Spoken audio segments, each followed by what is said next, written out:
जो है आजम खान का गिरफ्तार किया गया, उसके साथ उनकी विधायकी चली गई। इसके साथ देखा गया तो वोट डालने का अधिकार भी छीन लिया गया। इसके साथ देखा गया तो रामपुर का किला भी ढह गया।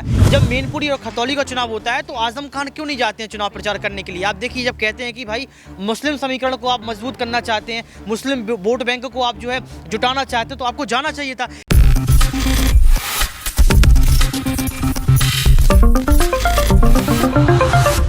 नमस्कार, मैं कशिश और स्वागत है आपका मेरे खास प्रोग्राम राजनीतिक गलियारा में। क्या माना जाए सच में कि आजम खान अब बसपा का साथ देंगे? क्या माना जाए कि आजम खान अब मायावती के साथ नजर आएंगे? क्या माना जाए कि आजम खान अब अखिलेश का साथ छोड़ देंगे, और तब छोड़ेंगे जब उन्हें जिम्मेदारी भी दे दी गई है, उन्हें महासचिव बना दिया गया है। लेकिन तमाम तरीके की खबरें अभी भी सामने आ रही है कि आजम खान कहीं ना कहीं बसपा सांसदों का साथ देते नजर आ रहे हैं। आजम खान यहाँ पर बसपा का साथ देते नजर आ रहे हैं। साफ तौर पर कहा जा रहा है कि मायावती की जो नज़र है वो यहाँ पर मुस्लिम समुदाय पर है, दलितों पर है, पिछड़ों पर है, और कहीं ना कहीं आजम खान उन सारों को एक साथ करने में अच्छी खासी भूमिका निभाते हुए नजर आ सकते हैं। तो साफ तौर पे देखा जा सकता है कि यहाँ पर आजम खान अच्छी भूमिका निभा सकते हैं, लेकिन यहाँ पर मायावती क्या कुछ करती नजर आएगी? अखिलेश यादव को कितना बड़ा झटका लगेगा? क्योंकि एक समय पर तिगड़ी कहा जाता था यहाँ पर आजम खान को, शिवपाल सिंह यादव को, मुलायम सिंह यादव को। आज नेताजी हमारे बीच में नहीं है, शिवपाल को राष्ट्रीय महासचिव बना दिया गया है। आने वाले समय में उन्हें और भी तमाम तरीके की जिम्मेदारियां दी जाएगी।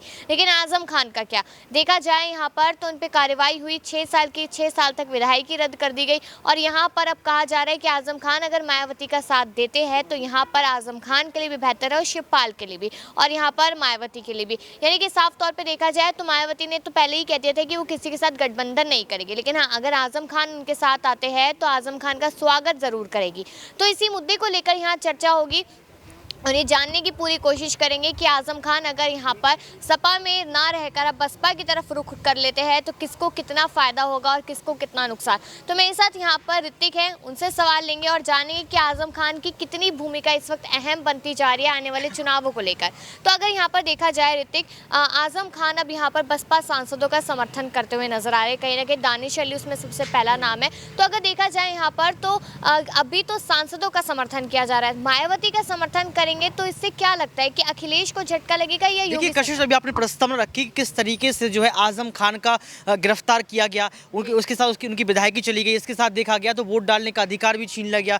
इसके साथ देखा गया तो रामपुर का किला भी ढह गया। यानी कि एक के बाद एक बड़ा झटका यहाँ पर आजम खान को लगा। लेकिन आपने एक चीज़ नोटिस की होगी कि समाजवादी पार्टी की जो अभी सूची बनी है उस सूची में यहाँ पर आजम खान को शिवपाल के आगे रखा गया, यानी कि पार्टी का राष्ट्रीय महासचिव बनाया गया। तो आप समझ सकते हैं कि आजम खान को समाजवादी पार्टी इसलिए आगे रखती है क्योंकि एम समीकरण जो है टूटे ना। लेकिन कहीं ना कहीं आप देख सकते हैं कि मायावती सुर्खियों में है।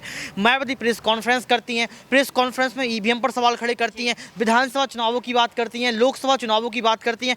तो अगर अभी फिलहाल का हम लोग अगर नज़रिया देखें, फिलहाल का सिनेरियो देखें, तो सिनेरियो में गठबंधन दिखता है। क्यों? क्योंकि ये ठान लिया गया है कि कुछ भी हो जाए 2024 के लोकसभा चुनाव में बीजेपी पार्टी को कड़ी मात देनी है। आप देखिए कि गठबंधन को लेकर लगातार ये कयास लगाया जा रहा है कि उत्तर प्रदेश की जो 80 लोकसभा सीटें हैं उस पर कम से कम जो है गठबंधन अगर होता है तो कम से कम 50 से 60 सीटों पर जो है जीत दर्ज करेंगे। तो आजम खान अगर मायावती के साथ जाते हैं या मायावती अखिलेश के साथ आती हैं, या तमाम प्रकार के जो कयास लग रहे हैं, इस कयास अगर सत्य साबित होते तो आने वाले वक्त में बीजेपी को बड़ा झटका लग सकता है। लेकिन यहाँ पर आपने कहा कि आजम खान को शिवपाल से आगे रखा गया, लेकिन अभी जो तमाम जानकारियां सामने उसके अनुसार कहा जा रहा है कि विधानसभा में वो सीट दी जाएगी शिवपाल सिंह यादव को, जो यहाँ पर जिस पर आजम खान बैठा करते थे। तो कहीं ना कहीं ये भी माना गया कि शिवपाल सिंह यादव वो जिम्मेदारी यहाँ पर संभालते, तो आजम को एक चीज ये भी तो है कि आजम खान अखिलेश से नाराज चल रहे हैं। आप ये देखिए, जब रामपुर का चुनाव होता है तो रामपुर के चुनाव के वक्त आजम खान ने खुद मना किया था कि अखिलेश आप चुनाव प्रचार के लिए मत आइए। जब मैनपुरी और खतौली का चुनाव होता है तो आजम खान क्यों नहीं जाते हैं चुनाव प्रचार करने के लिए? आप देखिए, जब कहते हैं कि भाई मुस्लिम समीकरण को आप मजबूत करना चाहते हैं, मुस्लिम वोट बैंक को आप जो है जुटाना चाहते हैं, तो आपको जाना चाहिए था। लेकिन इसके बावजूद भी जो है रामपुर नहीं, यहाँ पर मैनपुरी और खतौली नहीं पहुंचे। तो जो एक आंतरिक कला अखिलेश यादव और आजम खान की वो तो लगातार है, लेकिन कहीं ना कहीं छवि को ठीक करने का प्रयास किया जा रहा है ताकि चुनाव के वक्त जो है एक बड़ा खेला बीजेपी के साथ हो सके। लेकिन यहाँ पर वही बात हो जाती है कि आजम खान पहले भी कहीं ना कहीं बसपा में जाने की सोच रहे थे। जब वो जेल में थे तब भी खबरें लगातार सामने आई थी कि कांग्रेस में भी जा सकते हैं। जब आचार्य प्रमोद कृष्णम उनसे मिलने के लिए पहुंचे तो क्या लग रहा है कि यूपी में इतना ज्यादा मुस्लिम समुदाय हो गया, दलित हो गया, पिछड़ा हो गया। 2 नाम और याद आते हैं, इरफान मलिक का नाम याद आता है और यहाँ पर इमरान मसूद ऐसा कुछ नाम था। ये 2 मुस्लिम जो बड़े नेता थे, ये भी जो है बीएसपी पार्टी के साथ गए। अगर हम लोग लोकसभा चुनाव को मद्देनजर रखें तो आपको बता दें कि समाजवादी पार्टी को सिर्फ और सिर्फ 2 सीट मिली थी, कांग्रेस पार्टी को 1 सीट मिली थी, जबकि मायावती ने यहाँ पर 5 से 7 सीटों पर जो है जीत दर्ज की थी। तो आप समझ सकते हैं कि मायावती ऐसे ही मुख्यमंत्री नहीं रही, ऐसी उनकी छवि अच्छी नहीं रही। मायावती के साथ अगर आजम खान जाते हैं तो मायावती को तमाम वोट बैंक जुटाने में फायदा होगा। SC ST जो चुनाव होता है, SC ST वर्ग का जो वोट बैंक होता है वो मायावती जुटा लेती हैं, लेकिन मुस्लिम वोट बैंक की अगर हम बात करें तो उसको जुटाने में कहीं ना कहीं मायावती पीछे रह जाती हैं। ब्राह्मण वोट बैंक की बात कर लो, आप यहाँ पर यादव वोट बैंक की बात कर लो, शाक वोट बैंक की बात कर लो, लेकिन अगर आजम खान मायावती का साथ देते हैं तो M/2 समीकरण फिर मायावती के लिए मजबूत हो सकता है। आपको क्या दिखाई दे रहा है यहाँ पर कि 2024 के चुनावों से पहले कौन किसके साथ गठबंधन करेगा यूपी में? देखिए 2024 के पहले अगर गठबंधन की बात करें तो तमाम तस्वीरें सामने आ रही हैं। एक तस्वीर में आपको अखिलेश यादव और जो है केजरीवाल साथ नजर आते हैं, दूसरी तस्वीर जिसमें पल्लवी पटेल साफ तौर पर कहती है कि अखिलेश भैया और यहाँ पर जो राहुल भैया है, यानी कि कांग्रेस और समाजवादी पार्टी को हम एक कर लेंगे। तीसरी तस्वीर ये दिखती है कि राजा भैया जो है शंखनाद कर देते हैं। चौथी तस्वीर जयंत चौधरी साफ तौर पर कहते हैं कि भले ही हमारे मदन भैया जीत गए हों लेकिन हम जीत का जश्न नहीं मनाएंगे। क्यों? क्योंकि रामपुर में लोकतांत्रिक मूल्यों का हनन किया गया है। तो तमाम जो क्षेत्रीय दल हैं, तमाम जो छोटे नेता हैं या बड़े नेताओं की बात कर लो, आज अखिलेश के साथ नजर आ रहे हैं, अरविंद केजरीवाल के साथ नजर आ रहा है। तो मुझे लगता है कि विपक्ष एकजुट हो सकता है, पूरा विपक्ष। यानी कि ये माना जाए कि विपक्ष अगर एक साथ होता है तो यहाँ पर कहीं ना कहीं बीजेपी को तगड़ा झटका लगता हुआ नजर आ सकता है। लेकिन अब इस बीच अगर मैं ये सवाल करूं कि प्रधानमंत्री बनने की अखिलेश भी सोच रहे हैं, मायावती के मन में भी कहीं ना कहीं ये बात है और राहुल गांधी तो पूरा सोच के बैठे, तो फिर प्रधानमंत्री कौन बनेगा विपक्ष में? देखिए अगर देश के प्रधानमंत्री की बात करें तो ये जनता डिसाइड करती है और पार्टी के आलाकमान लोग डिसाइड करते हैं।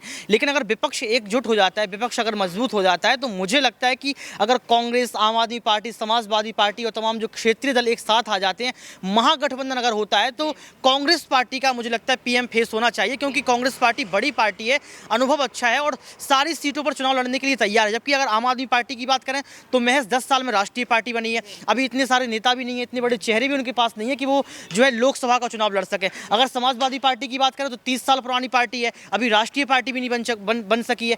तो कहीं ना कहीं मुझे लगता है कि अगर महागठबंधन अगर यहाँ पर होता है तो कांग्रेस का PM चेहरा सामने होना चाहिए। यहाँ पर एक आखिरी सवाल और रहेगा, अगर देखा जाए तो आजम खान की बात हमने की, मायावती की बाकी पार्टियों की, लेकिन इस वक्त यहाँ पर केशव प्रसाद मौर्य भी उस वक्त इतना ही ज्यादा सुर्खियों में बने हुए हैं। यहाँ पर समर्थन करते नजर आए अखिलेश यादव का जातिगत जनगणना को लेकर, तो उसको लेकर कयास लग रहे हैं कि कहीं एंड टाइम पे केशव प्रसाद मौर्य तो नहीं। केशव प्रसाद मौर्य को तो ऑफर भी दिया गया है। केशव प्रसाद मौर्य को अखिलेश ने ऑफर दिया था कि भाई साहब आप क्यों ऐसे निठल्ले घूम रहे हैं, आपको क्या काम मिला है, आप 100 विधायकों के साथ आइए और CM कुर्सी ले लीजिए।